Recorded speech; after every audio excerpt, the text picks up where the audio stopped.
गौ माताओं पर कितना बड़ा संकट आया हुआ है। ये संकट प्राकृतिक नहीं है।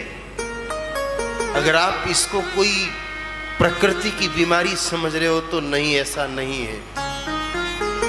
ये संकट सोची समझी साजिश है। ये संकट भगवान का फैलाया हुआ नहीं, इंसान का फैलाया हुआ है। आप 3 बिंदुओं पर विचार करिए। ये बीमारी जहां से शुरू हुई है वो 3 जगह है, सौराष्ट्र, कच्छ और जैसलमेर।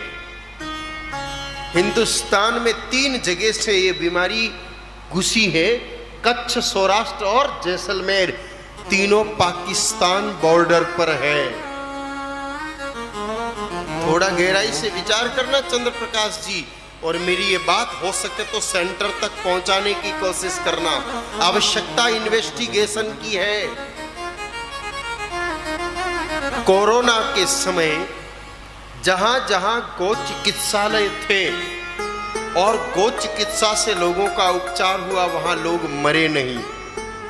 गुजरात में टेटोड़ा में गौशाला में एक हॉस्पिटल खोला गया 350 बेड का।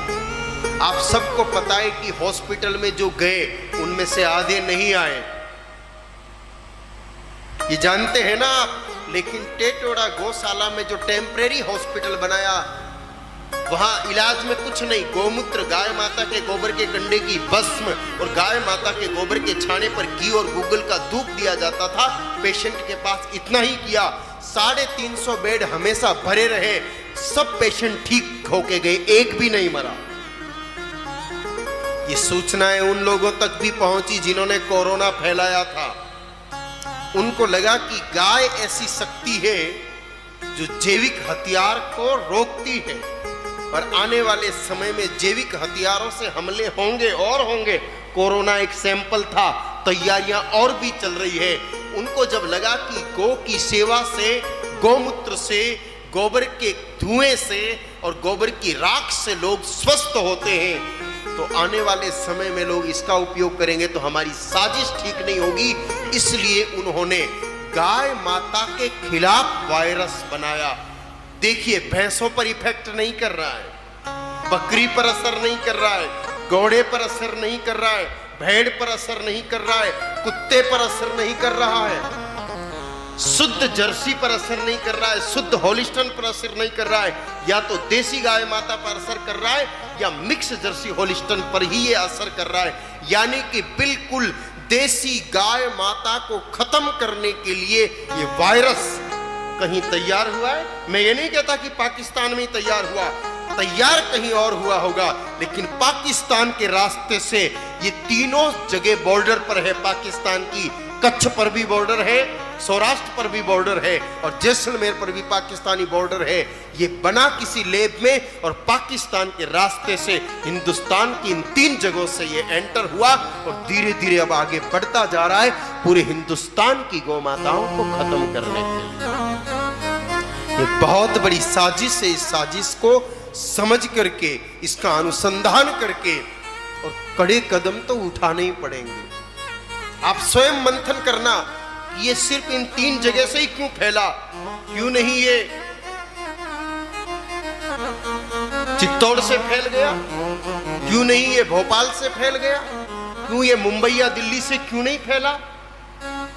बॉर्डर से ही क्यों, और वो भी पाकिस्तान की बॉर्डर से ही क्यों, और तीनों क्षेत्र वही क्यों? अगर हम सोचेंगे तो ये चीज स्पष्ट है, और ये चीज जब स्पष्ट है तो सबसे पहले तो प्राथमिक आवश्यकता तो ये है कि हम तुरंत गाय माता को बचाने का प्रयास करें। जो गाय माता अभी तक स्वस्थ है उनको वैक्सीन लगवाएं।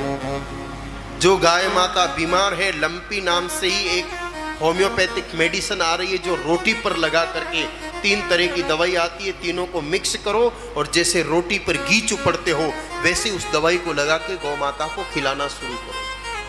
ज्यादा महंगा नहीं है, सबको अपने अपने घरों में वो रखनी चाहिए। रोटियां तो आप सड़क पर घूमती हुई गाय माताओं को देते हो, थोड़े दिन घी नहीं, वो दवाई लगा के दो। बहुत ज्यादा महंगा नहीं, 100-150 रुपए का डिब्बा आता है। अपने अपने घर में इस समय सब वो डिब्बे रखिए।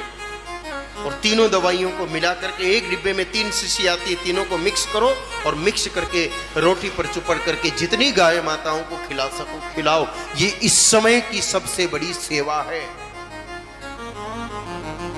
और दूसरा काम, जिन गाय माताओं को ज्यादा तकलीफ होने लगी है उनको हल्दी, काली मिर्च और घी, 50 ग्राम हल्दी, 50 ग्राम काली मिर्च और 50 ग्राम घी, तीनों को मिला करके और फिर गुड़ आटे में लड्डू बना लो और एक एक लड्डू, 2-2 लड्डू आप घूमती हुई गाय माताओं को खिलाओ और गौशालाओं में जाकर के गाय माताओं को खिलाओ। आपके घर में बंदी हो उस गाय माता को खिलाओ।